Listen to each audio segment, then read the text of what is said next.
Hey guys, welcome back to our channel. இன்னைக்கு நம்ம என்ன பார்க்க போகிறோம்னா daily lives of high school boy season 1 episode. இதுக்கு முன்னாடி இருக்க எபிசோட்ஸை பார்க்கலாம், இப்போ போய் பார்த்துட்டு வந்துருங்க. அப்போ தான் உங்களுக்கு ஒரு கண்டினியூட்டி கிடைக்கும். சரி, ஓகே, வாங்க டைம் மிஸ் பண்ணாமல் டேரெக்டாக வீடியோக்குள்ளே போகலாம். எபிசோடோட ஸ்டார்டிங்கில் மோட்டகாரு வந்துகிட்டு இருக்கான் அப்படின்ட்டு ஒரு பொண்ணு பேசிட்டு இருப்பா. ஏமா தாயே, நானே இங்கே தானே இருக்கேன் அப்படின்ட்டு மோட்டகாரு சொல்ல. ஓகே மோட்டகாரு, ஜக்கீன் அப்படிங்கிற பேர் எங்கேயாவது கேள்விப்பட்டிருக்கேன் அப்படின்னு சொல்லி கேட்க. அப்படின்னா என்னன்னு எனக்கு தெரியாது. ஆமாம், அப்படின்னா என்னது அப்படின்னு சொல்லி கேட்பான். அதுக்கு அந்த பொண்ணு டிஃப்ரெண்டாக சத்தத்தை எழுப்பா. ஏமா இப்படி சத்தத்தை எழுப்புற, இதுக்கான அர்த்தம் என்னது அப்படிங்கிற மாதிரி அவன் கேட்க. அந்த சத்தம் இதயத்தை துளைக்கிற சத்தங்கிற மாதிரி அந்த பொண்ணு சொல்லுவாங்க. ஹாட்டா அப்படின்ட்டு மோட்டகாரு பேசிட்டு வந்துட்டு இருப்பான். நாம ஏன் இந்த விஷயத்தை பற்றி என் சிஸ்டர்கிட்ட பேசக்கூடாதுங்கிற மாதிரி மோட்டகாரு சொல்லுவான். மோட்டகாரு பேசிட்டு போயிட்டு இருக்கும்போது, நீ ஃபன்லைனாவே இல்லை, நீ என்ன பண்ணுறீங்கன்னா அந்த உனக்கும் மற்றவங்களுக்கு இருக்க டிஸ்டன்ஸாக க்ளோஸ் பண்ணணும்னு நினைக்கிறேன். நீ பண்ணணும் அப்படிலாம் மோட்டகாரு பேசிட்டு வந்துட்டு இருக்கும்போது அவங்க ஒரு டாக் அந்த பொண்ணு பாப்பா. அப்படியே அந்த இடத்துல அவங்க கிராஸ் பண்ணி ஒரு டாக் வரும். அந்த டாகை பார்த்துட்டு ஜக்கேன் அப்படின்ட்டு அந்த பொண்ணு பேச. மோட்டகாருமே இதோ என் பஞ்ச் லைன் வருது அப்படின்னு சொல்லிட்டு கையை மேலே வாங்குவோம். இந்த சீனோட அர்த்தம் நிறைய பேத்துக்குமே புரியாது, ஏன் எனக்குமே புரியலை. ஸோ நான் அதை டிரான்ஸ்லேஷன் மாதிரி மட்டும் பண்ணியிருக்கேன். அப்படியே ஒரு சாயங்கால நேரத்தை காட்டுறாங்க. அந்த மிட்சுவோங்கிற பையன் அவன் தூரியில் உட்காந்துருப்பான். அவன் கொஞ்சம் ஹார்ட் ப்ரோக்கன் ஆகிற மாதிரி இருக்க. அவங்க கிட்ட ஹிடனோரி அண்ட் விஷயத்தைக்கு ரெண்டு பேருமே வந்து பரவாயில்ல மிட்சுவோ வீடு, இப்போ நம்மளால அதை பற்றி எதுவுமே பண்ண முடியாது. ஓகேவா, நம்ம கராக்கே பண்ணலாம். கராக்கேனா உனக்கு பிடிச்ச ஒரு சிங்கிங் மாதிரி, அது நல்லா இருக்காது அந்த மாதிரி அவன் சொல்லுவான். ஓகே, இது ஒன்றும் பெரிய பிரச்சனையெல்லாம் இல்லை அப்படின்னு பேசுவானுங்க. ஓகே, நாங்கள் போகிறோம் அப்படின்னு சொல்லிட்டு ரெண்டு பேருமே அந்த இடத்த விட்டு கிளம்பி போயிடுவாங்க.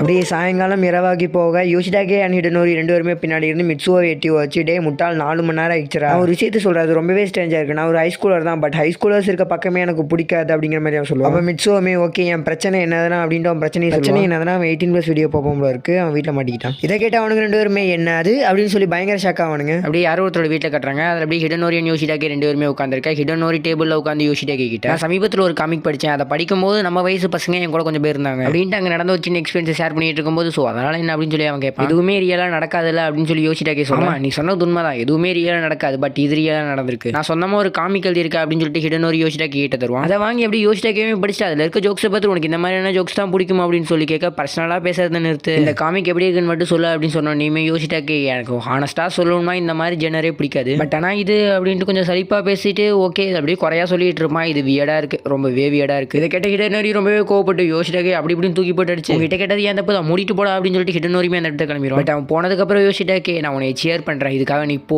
ஹிடனோரி அப்படின்ட்டு கொஞ்சம் நல்ல விதமாக தான் நினைப்பேன். அப்படியே சீனை ஸ்வைப் பண்ணி ஹை ஸ்கூல் பாய்ஸும் அவங்களோட பால்கனிஸ் அப்படின்னு டைட்டில் போட்டு வராங்க. ஒரு பையன் நெய்பர் பொண்ணுகிட்ட நான் அவங்ககிட்ட கொடுத்த டிவிடின்னு எனக்கு திருப்பி கொடு அப்படின்னு சொல்லி ரெண்டு பேர் பேசிட்டு இருப்பாங்க. அப்படியே பால்கனிஸ்ல நின்று ஒரு மாதிரி பேசிட்டு இருக்கும்போது இதை பார்த்த ஹிடனோரிக்கு அப்படியே வயிறு எரிய ஆரம்பிச்சிடும். பொறாமையா இருக்கு, ரொம்பவே பொறாமையா இருக்கு அப்படின்ட்டு அந்த இடத்த விட்டு கிளம்பிடுவான். சரியா 10 மணிக்கு ஒரு பொண்ணோட வீட்டில் கட்டுறாங்க. அந்த பொண்ணு அப்படியே அவள் எழுதுற வேலையை பார்த்துட்டு இருக்கும்போது பால்கனிலேருந்து ஒரு பயங்கரமான சத்தம் கேட்குது. யாரா இந்த சத்தத்துக்கு காரணம் அப்படின்னு சொல்லிட்டு அந்த பொண்ணு அந்த பால்கனிக்கு போய் பார்க்க நம்ம ஹிடனோரியா தான் இருப்பான். ஹிடனோரி அங்கிருந்து இந்த பால்கனி வரைக்கும் குதிச்சிருப்பான். கிட்டத்தட்ட 5 மீட்டர் இருக்கும். ஹிடனோரி அந்த பொண்ணு கிட்ட கொஞ்சம் டிவிடி கொடுங்க, அந்த பொண்ணுமே ஃபர்ஸ்ட் பேச்சு கொடுக்க கொஞ்சம் டிவிடி கொடுங்க அப்படின்னு ஹிடனோரி பேசிக்கிட்டே இருக்கும். வரைக்கும் உங்ககிட்ட பேசினது கூட இல்லை, அப்படி ஹிடனோரி டிவிடியோ கொடு அப்படின்னு சொல்லி கேட்டோன்னே அந்த பொண்ணு ரொம்பவே கோவப்பட்டு ஹிடனோரி டக்குனு கீழே தள்ளி விட்டுறா. சரியா மணி 10 இருக்க மாதிரி கேட்டாங்க. அப்படியே சீனை ஸ்வைப் பண்ணி ஹை ஸ்கூல் பாய்ஸ் அவங்களுடைய கன்வீனியன்ஸ் ஸ்டோர் நெக்ஸ்ட் டேட்டில் போட்டு வராங்க. ஹிடனோரி ஒரு கன்வீனியன்ஸ் ஸ்டோருக்கு வந்திருப்பான். மொத்தம் 256 ரூபாய்க்கு ஒரு பொருள் வாங்கியிருப்பான். அவங்ககிட்ட 1000 ரூபா தான் இருக்கும். 1000 ரூபா கொடுத்தோன்னே அந்த பையனும் 54 ரூபா இருக்கு அப்படின்னு சொல்லி கேட்பான். எதுக்காகனா அந்த பையன்ட்டு சேஞ்ச் இருக்காது, அவன் ரவுண்டாக கணக்கு போடுறதுக்காக தான் கேட்டிருப்பான். பட் நம்ம ஹிடனோரி தப்பா எடுத்துக்குவோம். அதுக்குள்ள அவன் பின்னாடி ஒரு கூட்டமாக வந்துடும். இப்போ நான் ஏதாவது பண்ணியே தெரியணும், ஒரு பேனிக்கான சுச்சுவேஷனில் நான் மாட்டிக்கிட்டேன், யாராவது ஹெல்ப் பண்ணுங்க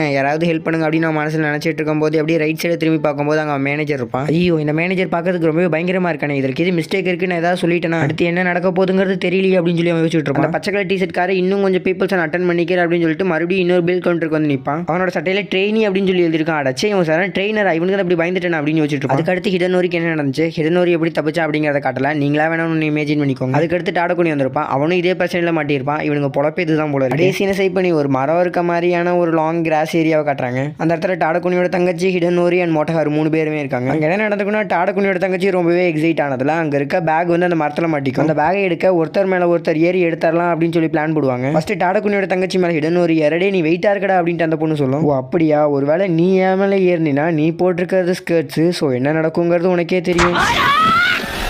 இதை கேட்ட அந்த பொண்ணுமே செம்ம ரேஜில் ஹிடனோரியை தூக்க அப்படியே பாதி தூரம் தான் போயிருப்பானுங்க. இந்த தடவை அப்படியே 3 பேர் ஏறுவாங்க. பட் அந்த பொண்ணால் வெயிட்டை பேலன்ஸ் பண்ண முடியாமல் மொத்தம் 3 பேருமே கீழே விழுந்துருவாங்க. ஓகே, கடைசி அஸ்திரமாக பிரம்மஸ்திரத்தை பயன்படுத்திடலாம் அப்படின்னு சொல்லிட்டு அவங்க கிட்ட இருக்க பொருளெல்லாம் தூக்கி போட்டு அந்த பேக் கீழே விழுக செய்யலான்னு பார்த்தா அந்த பொருளும் அங்கே போய் மாட்டிக்கும். ஸோ இப்போ அந்த பொருளையும் சேர்த்து எடுக்கணும்.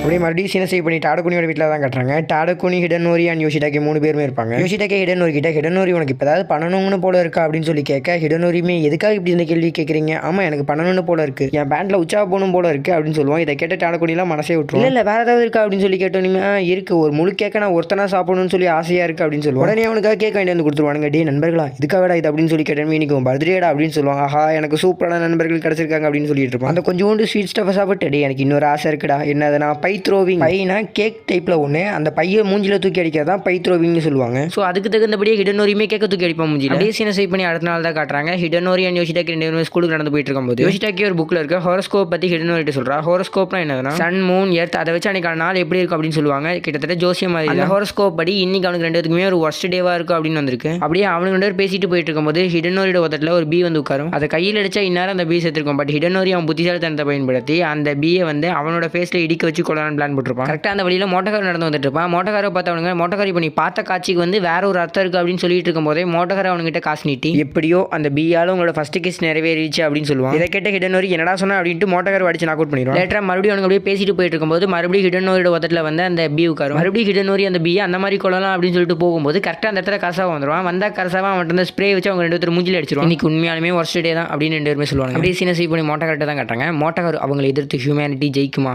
கண்டிப்பாக ஹியூமனிட்டி ஜெயிக்கும். கான்சன்ட்ரேஷன் மூலமா எப்பயுமே மூவ் பண்ணுறதுக்கு முன்னாடி ஃபர்ஸ்ட் வெயிட் பண்ணணும், வெயிட் பண்ணதுக்கு அப்புறமா ஸ்ட்ரைக் பண்ணணும். கரெக்டாக அந்த இடத்துல ஒரு சென்டிபேட் வர மோட்டோகார் அவன்கிட்ட ஸ்ப்ரே மூலமாக அந்த சென்டிபேட் கில் பண்ணிடுவான். பாடா எப்படியோ ஹியூமனிட்டி ஜெயிச்சிருச்சு. இந்த சென்டிபேட் எப்பயுமே வீட்டில் அது பாட்டுக்கு இஷ்டத்துக்கு சுற்றிக்கிட்டு இருக்கும், எங்களால் எதுவுமே பண்ண முடியாதபடி இருந்துச்சு. ஒரு வழியாக இதை மயக்கமடைய வச்சாச்சு அப்படின்ட்டு சாப்ஸ்டிக் மூலமாக அந்த சென்டிபேடை வெளியில் எடுத்துகிட்டு போய் கீழே போட்டு தன்னோட ஷூ மூலமாக அதை மிதிச்சு அதுக்கப்புறம் அந்த ஷூ அப்படியே வெளியிலேயே விட்டுட்டு எப்படியோ நான் நினச்சதை சாதிச்சிட்டேன் அப்படின்ட்டு உள்ளே வந்துருவான். இந்த மாதிரியான இன்செக்ட்ஸ் அத்துமீறி நம்ம வீட்டுக்குள்ளே வந்துருது. அப்போல்லாம் மோட்டோகார் மனசில் நினச்சிட்டு போயிட்டு இருக்கும்போது அவரோட சிஸ்டர் ஜன்னலை திறந்து காத்து வாங்கிட்டு இருப்பா. இந்த சீசனில் இந்த மாதிரிலாம் பண்ணக்கூடாது, இதனால தான் இன்செக்ட்ஸ் எல்லாம் உள்ளே வருது அப்படின்னு மோட்டோகார் மனசில் நினைப்பான். அப்படி மோட்டோகாரன் ரைட் சைடில் திரும்பி பார்க்க ஏகப்பட்ட சென்டிபேட்ஸாக இருக்குது. எப்பறம் இதெல்லாம் இங்கே வந்துச்சு அப்படின்னு சொல்லி வாயை பொழுது கத்துவான்.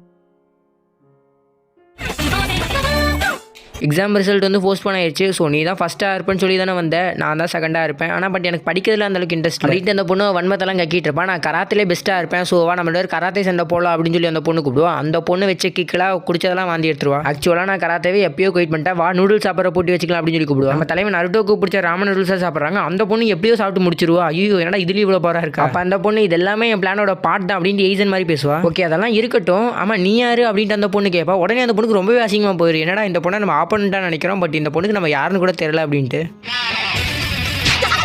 எப்பவும் போல அந்த 3 பொண்ணுங்க அந்த வீட்டில் தான் இருப்பாங்க. அவங்க கூட எக்ஸ்ட்ரா ஒரு பொண்ணு இருப்பாங்க. அந்த இன்னொரு பொண்ணு என்ன சொல்லுவாங்கன்னா, இந்த ஸ்கர்ட்ஸ் எல்லாமே ரொம்பவே லாங்காக இருக்கும், நம்ம அதெல்லாம் ஷார்ட்டாக போடணும் அப்படின்னு சொல்லிட்டு அதை ஒரு ஃபஸ்ட்டு இருக்க ஒரு பொண்ணு மேலே இழுத்து போடுவா. இல்லை நம்ம இப்படிலாம் போடக்கூடாது, சொசைட்டியோட லிமிட்ஸை தாண்டணும் அப்படின்னு சொல்லிட்டு ரொம்பவே மேலே ஏற்றி போடுவாங்க. அதில் இருக்க ஒரு பொண்ணு இது பஞ்சு டைலாக் சொல்கிறதுக்கான நேரம். அப்புறம் ஹாபரோட பிரதர் நம்மள இப்படி பார்த்துருவானா அப்படின்னு சொல்லி கேட்க, அவங்க ஒரு normal guy and nice guy அப்போலாம் அவங்க பேசிக்கிட்டு இருக்க. கரெக்டாக அந்த இடத்துல ஹாபராகவும் வருவான். பட் வந்த ஹாபரா தனியாக வந்திருக்க மாட்டான், ஃப்ரெண்ட்ஸ் கூட வந்திருப்பாங்க. எல்லாருமே பார்த்துருவாங்களா, அந்த பொண்ணுங்களுக்கு அப்படியே ஒரே எம்பாரசிங்காக போயிடும். அதோட இந்த எபிசோடுமே முடிக்கிறாங்க. ஆல்ரைட் கைஸ், தேங்க்ஸ் ஃபார் வாட்சிங், பை பை.